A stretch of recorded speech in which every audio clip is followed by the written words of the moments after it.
কেমন হবে দুজন অচেনা স্বামী স্ত্রীর একে অপরকে খুঁজে পাবার লড়াই? হ্যাঁ, ঠিক শুনেছেন, অচেনা স্বামী স্ত্রী। শুরু করছি রিত মায়ার প্রেমকথা উপন্যাসটি। লিখেছেন রিক্তা ইসলাম মায়া। পর্ব 11। হৃদের মুখোমুখি জড়সড় অবস্থায় বসে হাফেজ সাহেব। হৃদ খানের মতো মানুষের বারবার মুখোমুখি হওয়া চারটেখানে কথা নয়। যেখানে উনি নিজে অপরাধী, সেখানে ওনার ভয়টাও বেশি। এই মুহূর্তে হাফেজ সাহেব তাই পাচ্ছে। ক্ষমতাসীন দাপটের লোক হৃদ খান। নামে ধামে পরিচয়ে বেশ প্রভাবশালী সে। এমন লোকের সাথে ওনার মতন সাধারণ মানুষের টক্কর নেওয়াটা কতটা অন্যায় হয়েছে সেটা তিনি বিগত মাস ধরে হাড়ে হাড়ে টের পাচ্ছেন। তাছাড়া প্রথমবার তিনি যখন হৃদ খানের মুখোমুখি হয়েছিলেন, তখন বেশ অপদস্থ হয়েছিল ওনাদের করা কর্মের জন্য। এরপর থেকে হাফেজ সাহেবের প্রতিটা দিনই ভয়ে কাটে, এই ভেবে না জানি আবার কবে হামলে পড়ে হৃদ খান নামক আতঙ্ক। হাফেজ সাহেব বুঝতে পারছেন 1.5 বছর আগে সেদিন রাতে ওনারা ভুল করেছিলেন, হৃদ খানের বিয়ে ওই অপরিচিত মেয়েটির সাথে দিয়ে। কিন্তু উনার বাবাও কি করতো? দুজনের অবস্থাই এমন ছিল যে যে কেউ দুজনকে একসঙ্গে ওই অবস্থায় দেখলেই ভাবতো তারা দুজন নষ্টামি করতে গিয়ে পুলিশের হাতে ধরা খেয়ে পালিয়েছে আহত হয়ে। যেমন ভুলের জন্য হাফিজ সাহেবের বাবা বিয়ে দিয়েছিল দুজনের। তিনি মনে করেছিলেন অপরিচিত মেয়েটি হৃদ খানের গার্লফ্রেন্ড হয়তো, কিন্তু কে জানতো তারা কেউ পূর্ব পরিচিত নয়। উনাদের ভুলের জন্য আজ উনি বেশ অনুতপ্ত। হৃদের কাছে বেশ কয়েকবার মাফ চেয়েছিল এই নিয়ে, কিন্তু হৃদ মাফ করেনি, বরং উল্টো ওনাকে হুমকি স্বরূপ বলেছে তার বউ চাই। হয় হৃদ খানের বউ খুঁজে এনে দিতে, না হয় হাফেজ সাহেবের রক্ষা ততক্ষণ হবে না যতক্ষণ পর্যন্ত হৃদ খান তার বউকে খুঁজে পাচ্ছে। চক্রের বেড়াজালে ফেসে গেছেন তিনি। ভালো করতে গিয়ে উল্টো খারাপ হলো। এবার হৃদ খানের বউকে কোথায় খুঁজবে কে জানে। নাম ঠিকানা কিছুই জানা নেই ওনার মেয়েটির। তারপর আবার ওই রাতে দেখা একটু করে মেয়েটির চেহারাটাও ভুলে গেছেন তিনি। অসহায় হাফেজ সাহেবের শেষ রক্ষা আর হচ্ছে না হৃদ খানের হাত থেকে। যে মেয়ে বিয়ে করে অসুস্থ স্বামীকে রেখে পালিয়ে যায়, সেই মেয়ে আর যাই হোক না কেন কখনোই হৃদ খানের কাছে স্বেচ্ছায় ধরা দিবে না, এতটা নিশ্চিত। এবার অপরিচিত মেয়েটি যদি স্বেচ্ছায় স্বামীর খোঁজ না করে, তাহলে তাকে পাওয়া অনিশ্চিত। এমন হলে তো হৃদ খান তার বউকে ইহকালেও খুঁজে পাবে না, আর না ওনার শেষ রক্ষা হবে। অসহায় হাফেজ সাহেবের ভিতর মুচড়ে উঠে এলোমেলো চিন্তার ভয়ে। হৃদের ভয়ানক হুমকিতে আতঙ্কে আছেন তিনি। কি করে হৃদ খানের লুকায়িত বউকে খুঁজে বের করা যায় সেই চিন্তায় চিন্তায় বিগত মাস ধরে বাসায় যায় না, বাড়িতেও ঠিকঠাক ফোন করে কথা বলে না, রাজশাহী থাকছে নিজের আমবাগানে। এমনকি হাফেজ সাহেবের ফোনটাও চুরি হয়ে গেছে হৃদ খানের বাসায় আসার প্রথম দিনই। কিন্তু চিন্তায় চিন্তায় এখনও নিজের জন্য একটা ফোন কেনা হয়নি ওনার আর। না রেজিস্টার করা সিমটা উঠানো হয়েছে। অফিসের ফোন দিয়ে একটু আধটু কথা বলে বাসায়, ব্যাস এতটুকুই। কিন্তু এখন আবার কেন হৃদ খান দ্বিতীয়বারের মতন ওনাকে ডেকেছেন সেটাও উনি বুঝতে পারছেন, আর সেজন্যই এতটা ভয় আছেন। এই নিয়ে যদি হৃদ খান নিজের বউকে খুঁজে পাওয়ার কথা জানতে চাই ওনার কাছে, তাহলে উনি কি উত্তর দিবে? কোথায় থেকে খুঁজে আনবে হৃদ খানের লুকায়িত বউকে? এমন পরিচয়হীন বউকে খুঁজে পাওয়া আদৌ সম্ভব কারোর পক্ষে? ভীষণ বাজেভাবে ফেসে গেছেন হাফেজ সাহেব। সেই চিন্তায় এসির নিচে বসেও ঘাম ঝরছে কার্নিশ বেয়ে। হৃদ ওনার সামনেই বসে, বেশ শান্ত আর গম্ভীর। হাফেজ সাহেবকে ঘামতে দেখে সোজা হয়ে বসল।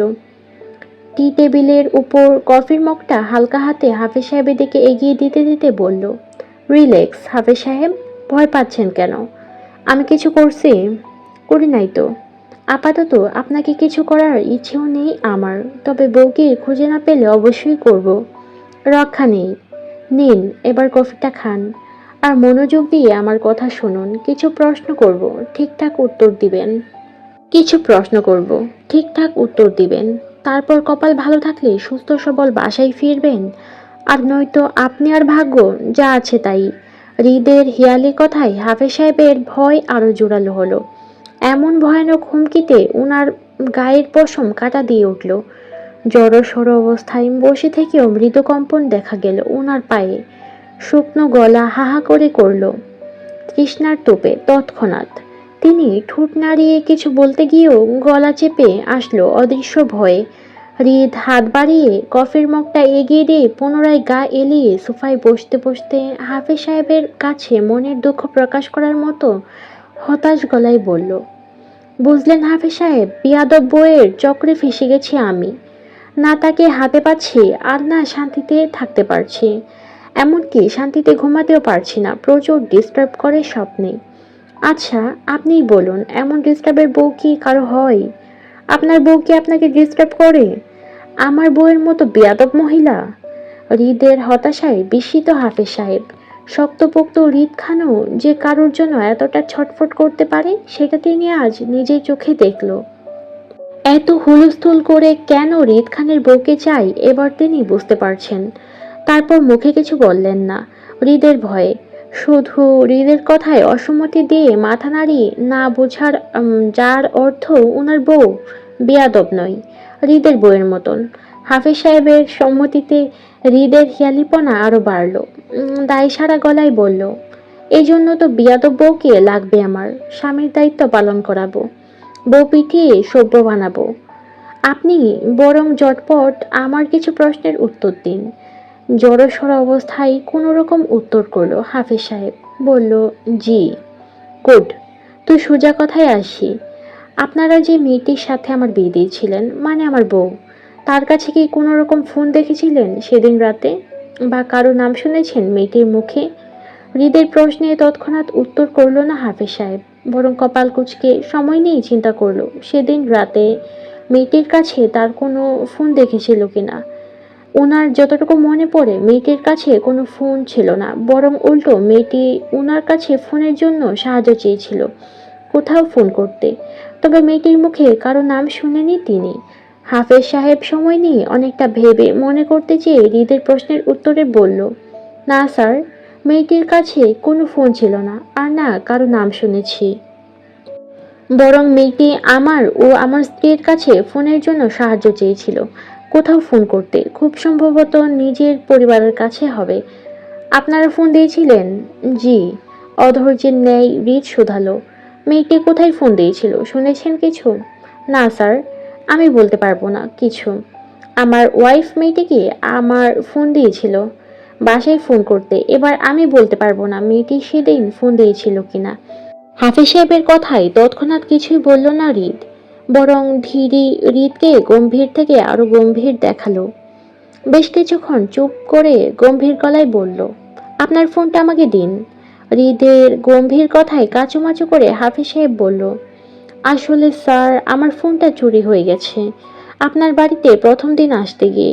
এরপর আর নতুন ফোন কেনা হয়নি, আমার সিমটাও ওঠানো হয়নি, এই জন্য ফোনটা আপাতত আমার কাছে নেই। হাফেজ সাহেবের কথায় তৎক্ষণাৎ বিরক্তির ভাঁজ পড়ল হৃদের কপালে। একটার পর একটা ঝামেলা লেগেই যাচ্ছে, কিছুতেই সহজ হচ্ছে না বউকে খোঁজা। বিরক্তি নিয়ে হৃদ গলা উঁচিয়ে হাঁক ছেড়ে আসিফকে ডাকলো।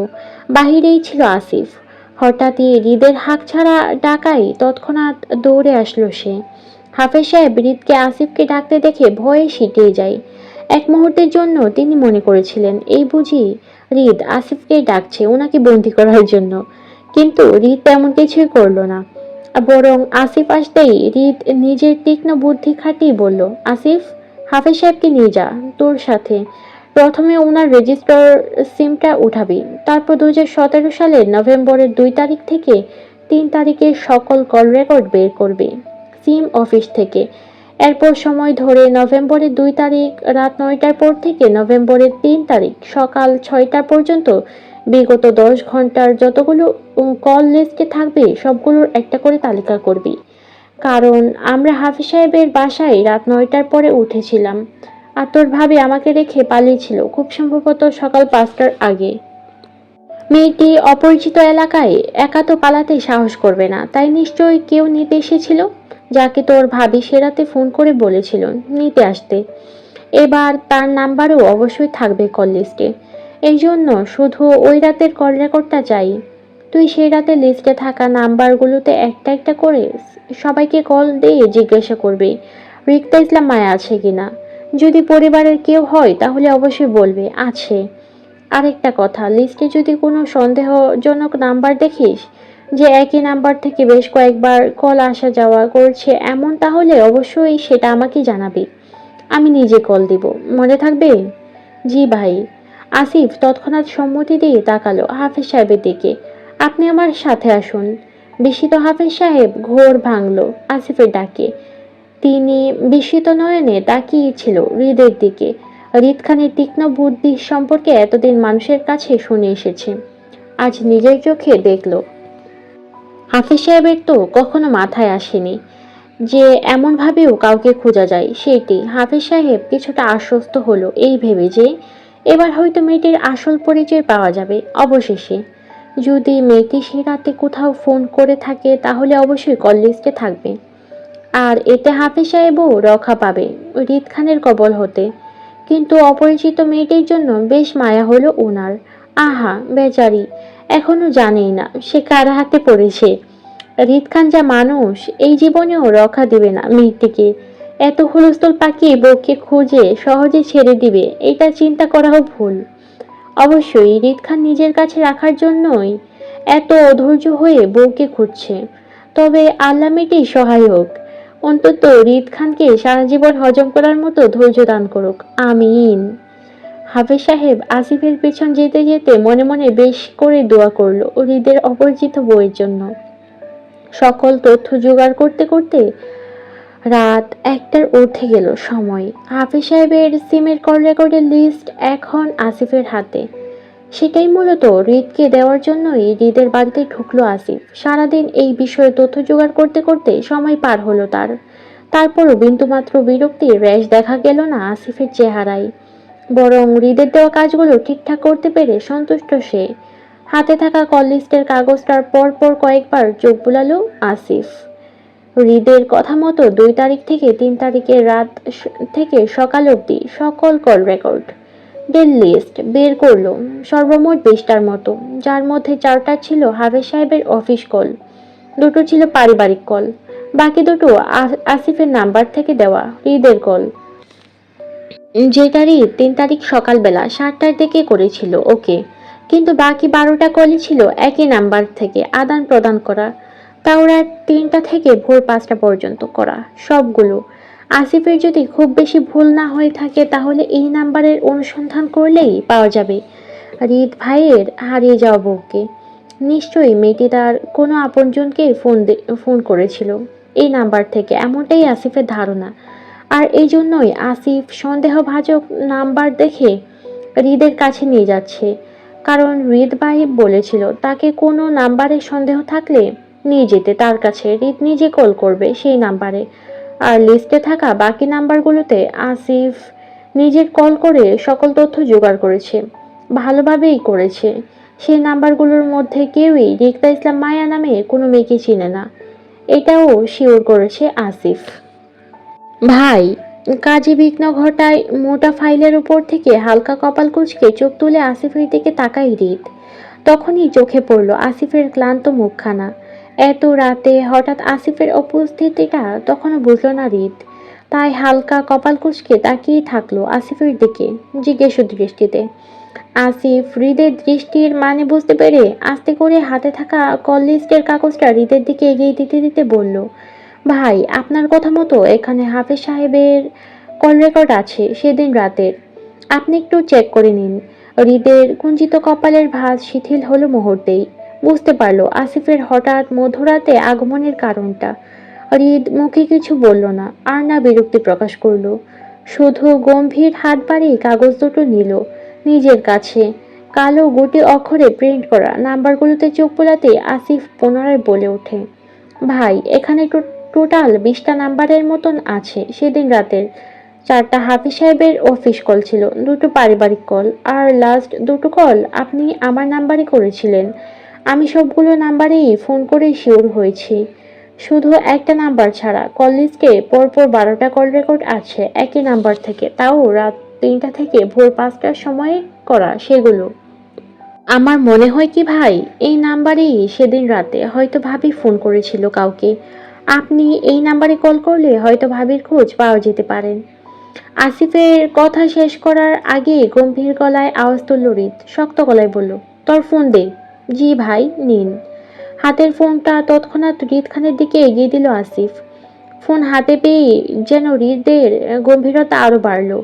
গম্ভীর হৃদকে দেখেও আসিফ বুঝতে পারল না তার মানে মনের অবস্থা। হৃদ অনেকটা শান্ত ভঙ্গিতে কল লাগালো কল লিস্টে থাকা সেই সন্দেহপূর্ণ নাম্বারটিতে। অল্প সময়ের মধ্যেই শোনা গেল মেয়েলি সুন্দর কণ্ঠ। এই মুহূর্তে আপনার কাঙ্ক্ষিত নাম্বারে সংযোগ দেওয়া সম্ভব হচ্ছে না। অনুগ্রহ করে কিছুক্ষণ পরে আবার চেষ্টা করুন। ধন্যবাদ। The number is dial can not. এতটুকু বলতে অধৈর্যের নেই কল কেটে দেয় হৃদ। আচ্ছা গাইজ, বলো তো আমার বলাটা কেমন হয়েছে? অনেক সময় কিন্তু আমি মানুষের কল রিসিভ করে এরকম মজা করে থাকি। শান্ত থাকা ফেসটা খিচে মেজাজ চড়ে ওঠে তৎক্ষণাৎ। বিরক্তি রাগ নিয়ে অধৈর্য হাতে পুনরায় কল লাগাই একই নাম্বারে।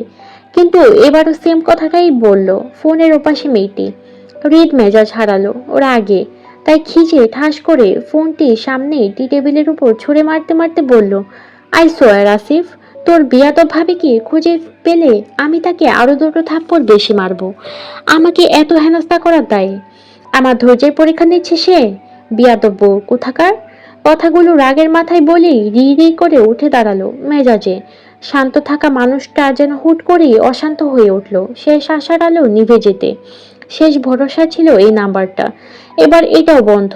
কোথায় থেকে মেয়েটিকে খুঁজবে তাও বুঝতে পারছে না হৃদ। এমন পলাতক বইয়ের খপ্পরে কেউ পড়ে? উফ, কোনোভাবেই যেন হৃদ মেয়েটির খোঁজ পাচ্ছে না, যার জন্যে হৃদকে আরো ব্যাকুল করে তুলেছে মেয়েটিকে খুঁজে পাওয়ার। হৃদ তীর তীর মেজাজে উঠে দাঁড়ালো। আসিফকে পাশ ডিঙিয়ে সোজা হয়ে দাঁড়ালো খোলা বাগানের বাংলোতে। ঠোঁট গোল করে পরপর তপ্ত শ্বাস ফেলল স্থির হতে। নিজেকে কতটা শান্ত করতে পারলো জানা নেই হৃদের। তবে তখনই হৃদ পুনরায় চেতন গলায় আওড়ালো আসিফের উদ্দেশ্যে, আসিফ, লাস্ট নাম্বারটা সকল ডিটেলস বের কর সিম অফিসে গিয়ে। রেজিস্টার সিম। তাহলে অবশ্যই জাতীয় পরিচয়পত্র পাওয়া যাবে কলদাতার। আর জাতীয় পরিচয়পত্রের সূত্র ধরে কলকাতার নাম, ঠিকানা, ছবি, বাড়ি, ঘর সহ 14 গোষ্ঠীর তথ্য চাই আমার। এই নাম্বারদাতার পরিচয় ধরে অবশ্যই মেয়েটি অবধি পৌঁছানো যাবে। বুঝতে পেরেছিস? হৃদের তীক্ষ্ণ বুদ্ধিতে হতবুদ্ধি আসিফ।